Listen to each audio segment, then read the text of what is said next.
Atheist Alliance International podcast. I don't make this stuff up. You know, if you put Jesus Christ first, that he'll look after all your bills. It's not fake, it's faith.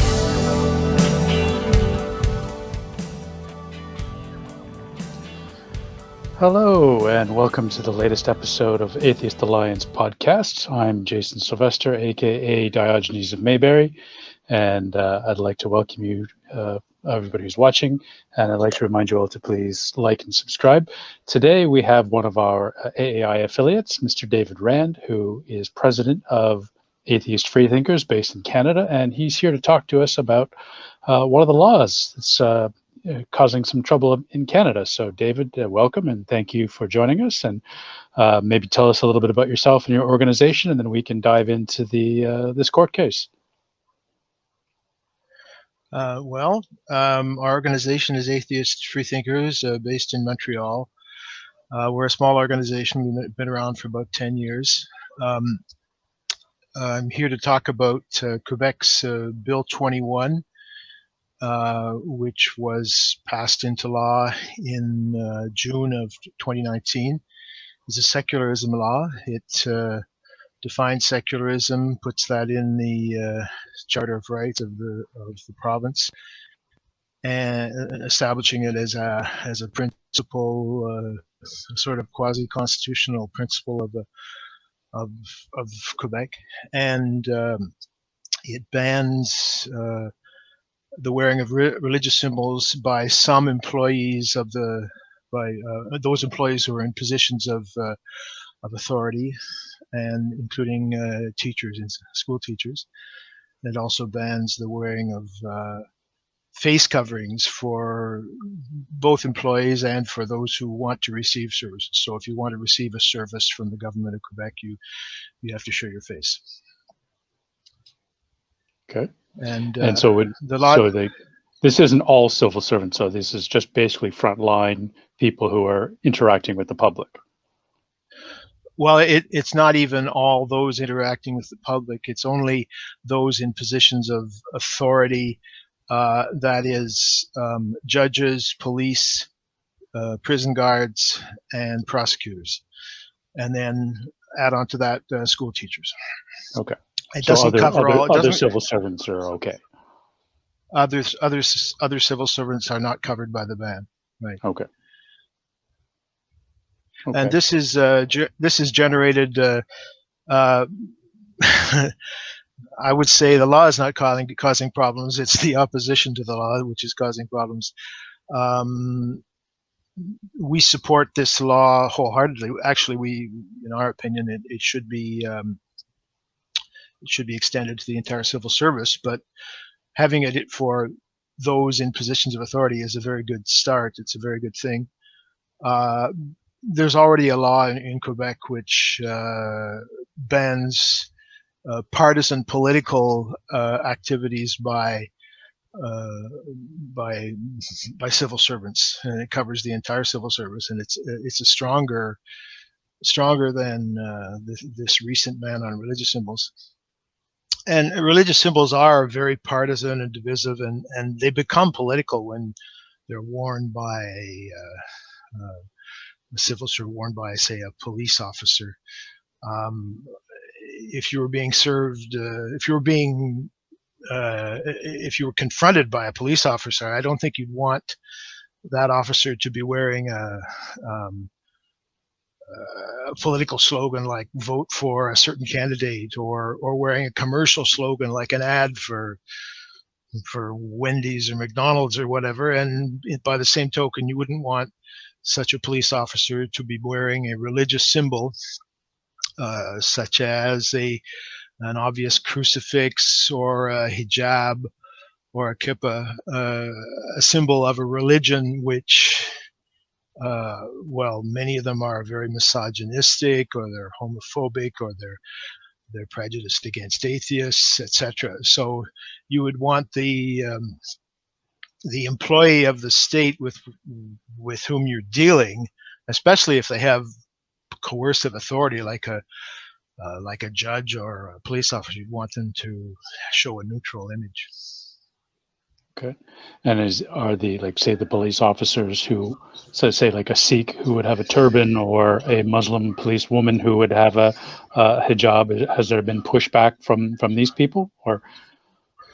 Well, there's not. There are not that. I don't think there are any Sikh police officers in Quebec wearing turbans, but it means that in future, if somebody wants to wear a turban, no, it's forbidden, and as it should be. There are, as you know, in Canada, the federal police, the RCMP, have made an exception for Sikhs, so that Sikh men, and maybe Sikh women, I'm not sure, can wear a turban as part of the uniform. This is a religious privilege granted to a particular religion, and it's unacceptable in our opinion. And it's been around for many years now, and it will be difficult to get rid of it. But it is an illegitimate religious privilege, and so this law in Quebec will prevent this from happening at the provincial level. It doesn't apply to federal jurisdiction. It applies only to provincial employees. Okay, so it's, even though it's a provincial law, it doesn't actually apply to municipal civil servants within the province? Well, yes, municipal, if there are,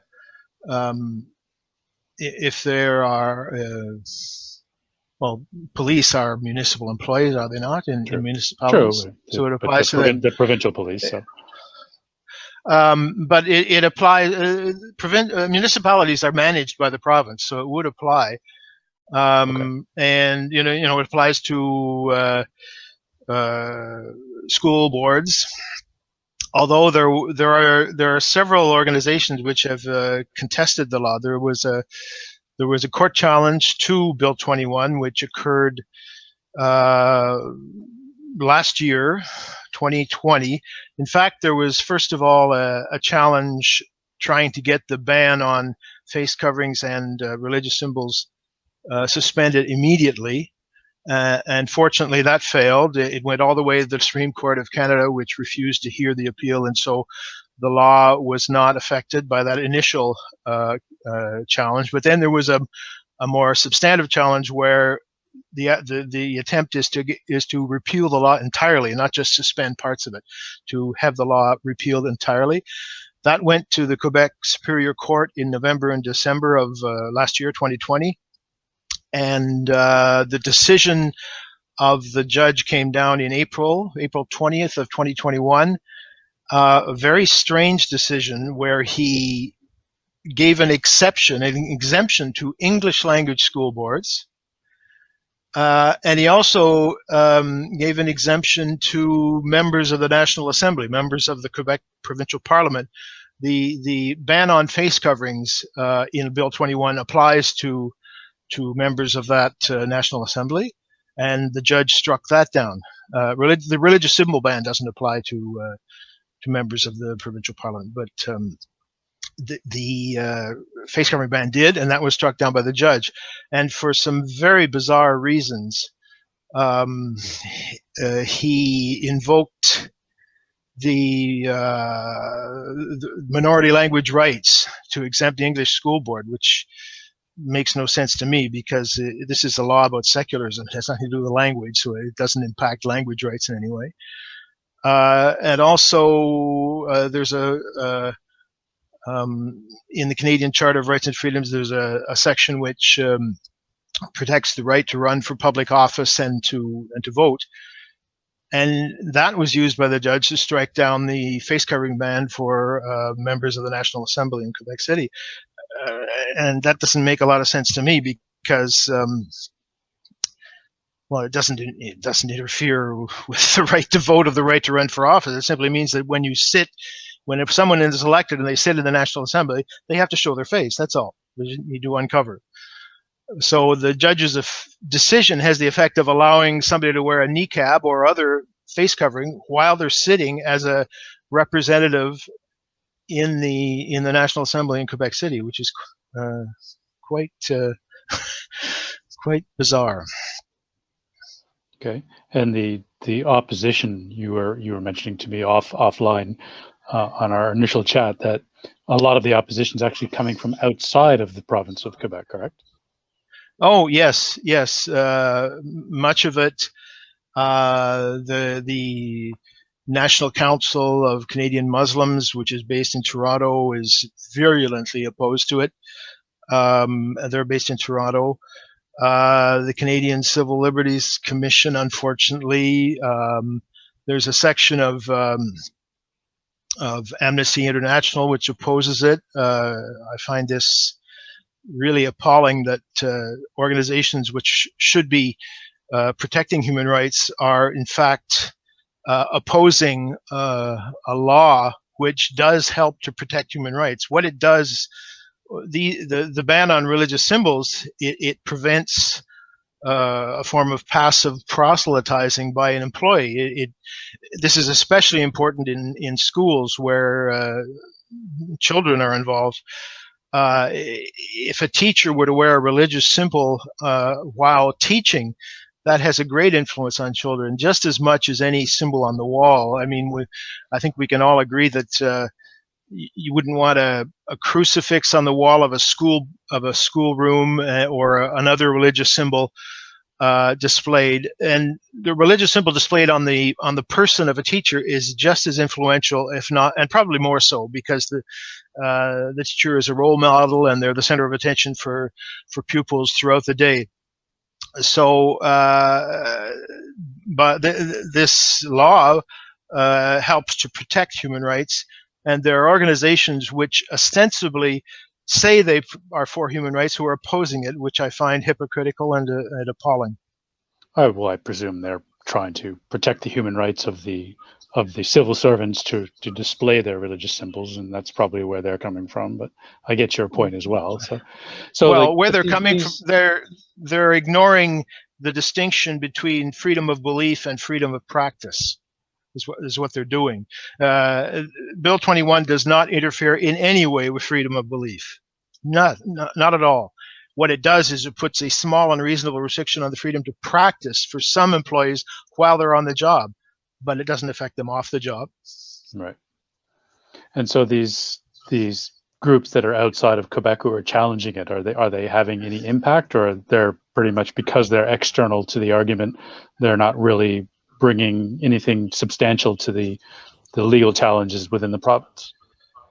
Well, they've had actually a great deal of influence, and they pulled out all the stops, and they've used a lot of very retrograde arguments.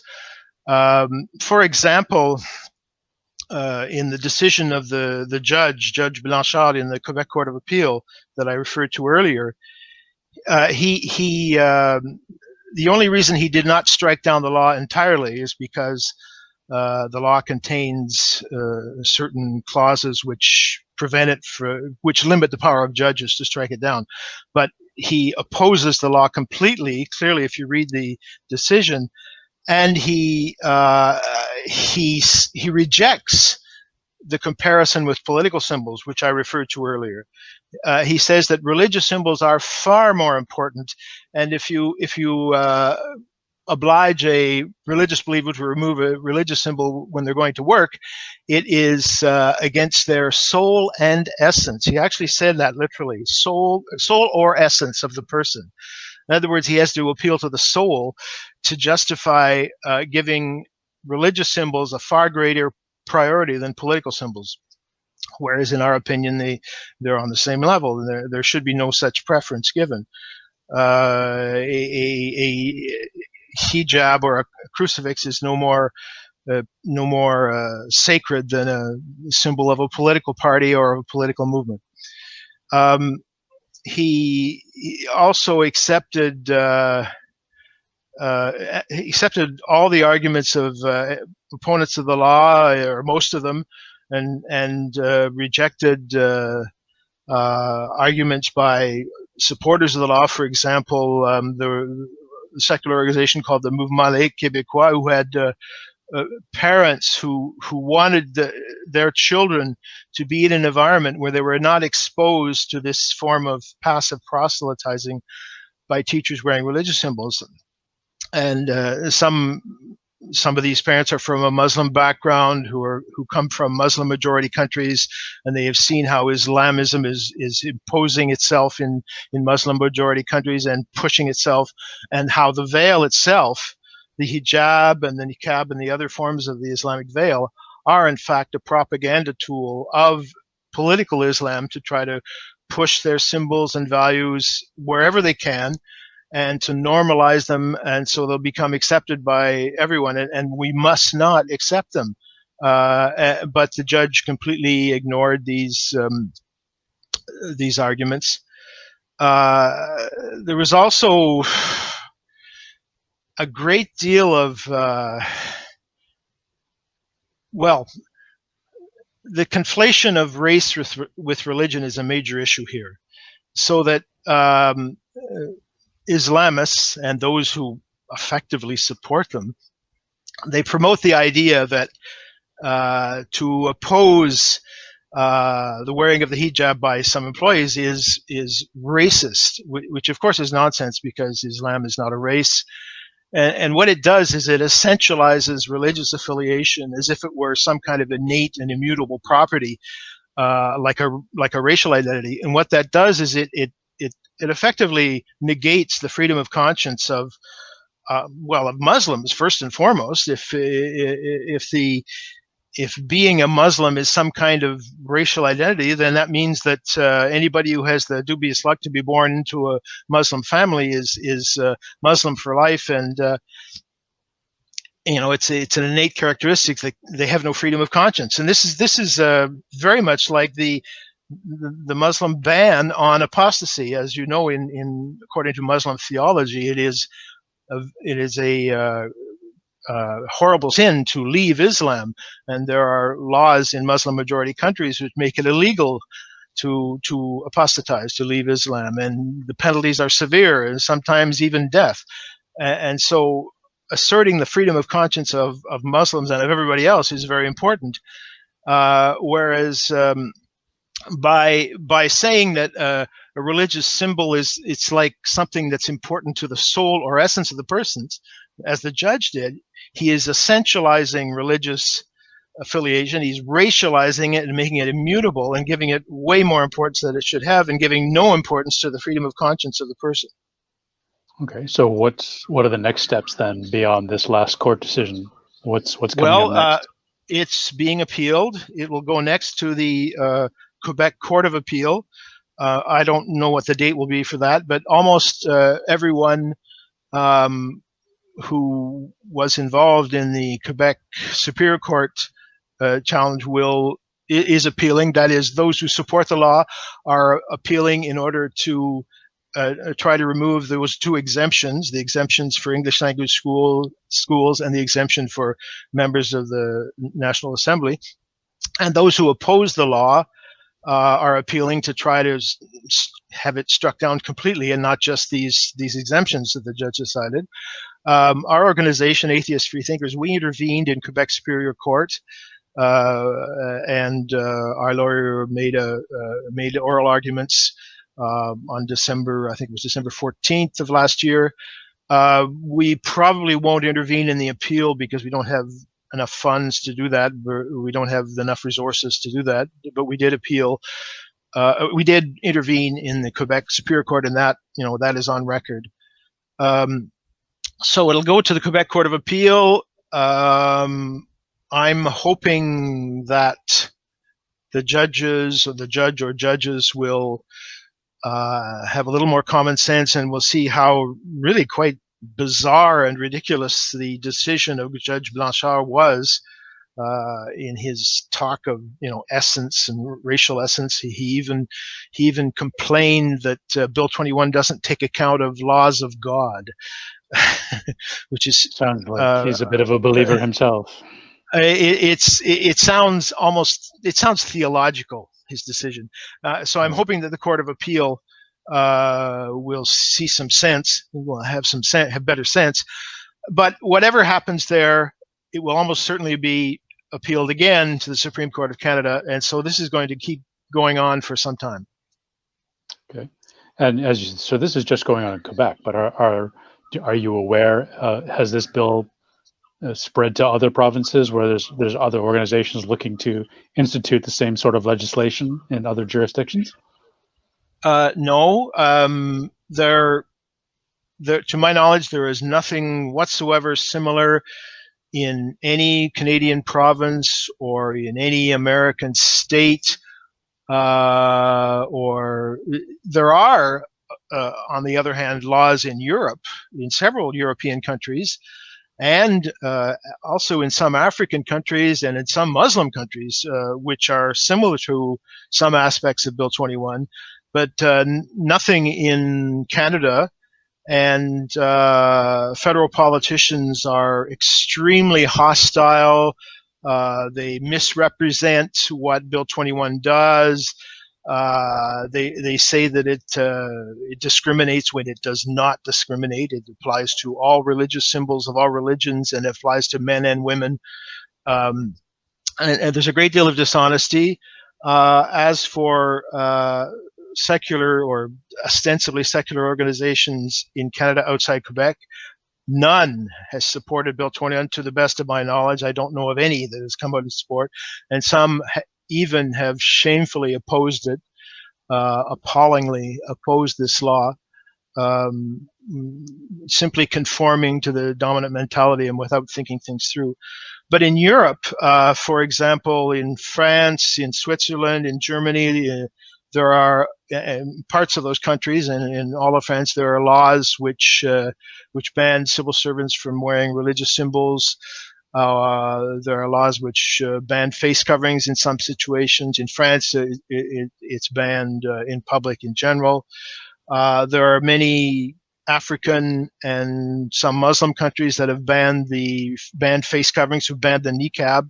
In Morocco, it's even illegal to manufacture the burqa.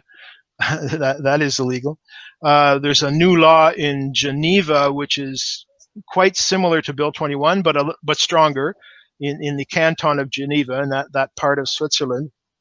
And the law states that an employee must present a neutral appearance both in their actions and in their appearance when they are dealing with the public. So it applies to the entire civil service in the canton of Geneva, although it specifies that it applies when the person is in contact with the public, which I think is very good, because that explains, the law itself explains why the law is necessary. And it seems that rather ironic that Quebec, so for those of us watching or listening on the podcast who might not be aware of the history in Quebec, Quebec being the French-speaking province of Canada, is also very heavily Catholic, which was, like Ireland, the Catholic Church was heavily influenced or heavily involved in the running of things in Quebec up until what was the 1960s, David, with the Quiet Revolution. So it seems rather ironic that Quebec, which was lagging, is now leading. So it's quite an interesting. Well, it's not surprising when you consider that Quebec is following what is a modern trend of secularization. It's following the French model of laïcité, which implements secularism more fully than in the English-speaking world, and the model of secularism that applies in many French-speaking countries includes the concept of separation between religion and state, whereas in English-speaking countries, people talk about separation. Thomas Jefferson famously talked about it a lot. But when you look at the laws, the laws never implement full separation. And even one organization in Canada has even come out with a new definition of secularism, which excludes the principle of separation. There is separation is no longer part of the concept of secularism, but only religious neutrality. Whereas religious neutrality is certainly one aspect of secularism, but it's not enough. It's not the whole story. And well, the Quiet Revolution was as you say, started about half a century ago or 60 years ago, around the death of Premier, I've forgotten his name, but yeah, Duplessis. Maurice Duplessis, no, not Bourassa. Bourassa came later. When Maurice Duplessis died in 1959 or 1960, and things started to open up, and so Quebec was very much dominated by the Catholic Church, but that changed very rapidly, and with surprisingly a great deal of cooperation from teachers and others who were Catholic, but who understood the necessity of having neutral schools that were secular, that did not promote a particular religion. And so Bill 21 is just part of that secularization process. It's the next stage, and it's quite normal under the circumstances. If you go back into the history of Quebec, back to Lower Canada, at the time of the rebellion, the Patriots' Rebellion, which happened both in Upper and Lower Canada, Upper Canada being what's now Ontario, but that movement was secular. They promoted secularism even back then. But that was defeated. The Catholic Church maintained its power, but that power was finally broken or greatly reduced, starting, as you say, about around 1960 with the Quiet Revolution. Yeah, interesting transition in the societal demographics and what has happened. So I would invite our readers who might be interested to go to Wikipedia and read about the Quiet Revolution. It's quite fascinating, and you see similar thing going on in the Republic of Ireland today, with them giving the Catholic Church the boot. So it's amazing what happens to your economy and your society when you don't let religion run it. So yes, a lot of things improve. I would also encourage anyone interested to consult our website, atheology.ca. Where you'll find lots of information about Bill 21, about the court challenge against it, about our intervention in favor of Bill 21, various videos and texts explaining why Bill 21 is a good idea. It's actually very modest. As I say, there are laws in Europe that go much further. Bill 21 is like a nice, modest little beginning, but what it does is very good, and it's in the avant-garde compared to other places in North America. It's in the avant-garde in spite of its modest measures. Great. Okay, well, we'll put those links into the description when we post the video, and I thank you for coming on. And I would invite those of us listening, if you are one of our affiliates, like David is, who is president of Atheist Freethinkers. If you're one of our affiliates and you'd like to come on, please drop us a line, or if you are an artist or a writer and you want to come on and talk about what you're doing, we'd appreciate it. Like having David here, it's great to hear from our affiliates and what they're working on and what's important in their own region. So thank you, David. We appreciate having you on. Thank you, and thank you for having me on as well. No problem.